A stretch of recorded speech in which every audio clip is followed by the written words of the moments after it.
நம்ம முருங்கைக்கீரைக்கு தான் வாதாட வந்திருக்கேன். நம்மளாம் இப்போ முருங்கைக்கீரை இதில் இருக்க மருத்துவம் குணம் நலம்லாம் நமக்கு தெரியாமல் போயிட்டு தெரியுது. இருந்தாலும் இன்றைக்கி நம்ம எல்லாம் பாலக்கீரையில் போய் இறங்கிட்டோம். ஏன்னா இது சும்மா கிடைக்கிறதுல, சும்மா கிடைக்கிறவங்களுக்கு என்றைக்கும் மதிப்பு இல்லைல்ல. இவங்க எந்த அளவு நமக்கு உடம்புக்கு ஆரோக்கியம் உள்ளவங்கன்னு உங்களுக்கு எல்லாருக்கும் தெரியும். இருந்தாலும் இது பேர் இன்றைக்கி வீட்டை சுற்றி சுற்றி மரம் இருக்கும். இதை நம்ம பறித்து ஒரு நாளும் சமையல் பண்ணி சாப்பிட மாட்டோம். சூப்பர் மார்க்கெட்டில் போய் பாலக்கீரை வாங்கி அதை சமையல் பண்ணி நம்ம இன்றைக்கி பதிவிடுவோம். என்றைக்குமே சும்மா கிடைக்கிற மனுஷனுக்கும் மதிப்பு இல்லை, சும்மா கிடக்கிற பொருளுக்கும் மதிப்பு இல்லை. நம்ம பாலக்கீரைலாம் ஃப்ரிட்ஜிலே வச்சா தான் நல்லாயிருக்கும், ஏசி ரூமில் இருந்தால் நல்லாயிருக்கும். நம்ம முருங்கைக்கீரை அடிக்கிற வெயிலுக்கும் காற்றுக்கும் மழைக்கும் புயலுக்கும் ஒன்றுமே ஆகாது. நம்ம மனுஷங்க நல்லா இருக்கும்னு நினச்சி அடிக்கிற வெயிலையும் மழையும் தாங்கி நம்ம வீட்டுக்கு ஃப்ரெஷ்ஷாக வராங்க.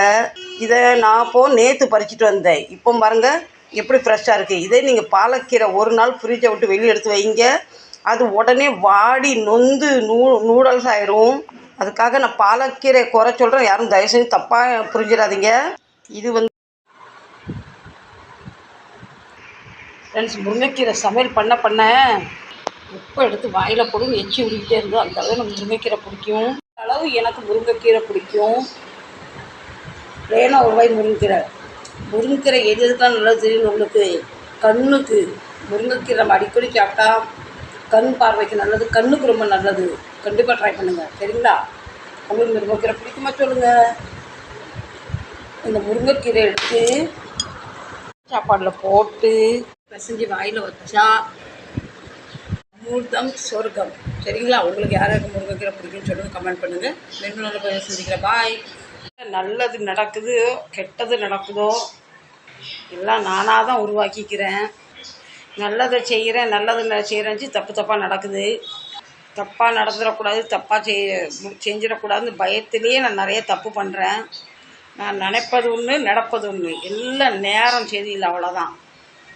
Back to Bhavani lifestyle. எப்படி இருக்கீங்க? நலமா இருக்கீங்க? நல்லா இருக்கீங்களா? நான் சூப்பராக இருக்கேன், நல்லா இருக்கேன், நலமா இருக்கேன். இந்த புலம்பல் வீடியோ எதுக்குன்னா, நான் எப்போவுமே சண்டே வீட்டுக்கு பக்கத்தில் இருக்கு பார்த்தீங்களா, வேலாப்பூர் டிமார்ட் தான் போவேன்.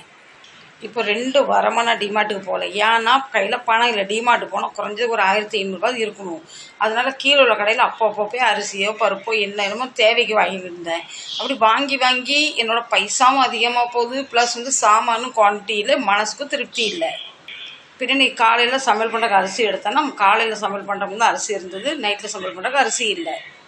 பின்ன இவர்கிட்ட நான் கடையில் வச்சு சொன்னேன், இப்படி இருக்குப்பா, மாவும் இல்லை அரிசி இல்லைன்னு. அப்போ இவர் என்ன சொன்னார், அப்புறம் போகிற வழியில் மாப்பாளோ டிமார்ட் இருக்குது, அங்கே போய் நம்ம ஜாமான் வாங்கிட்டு வீட்டுக்கு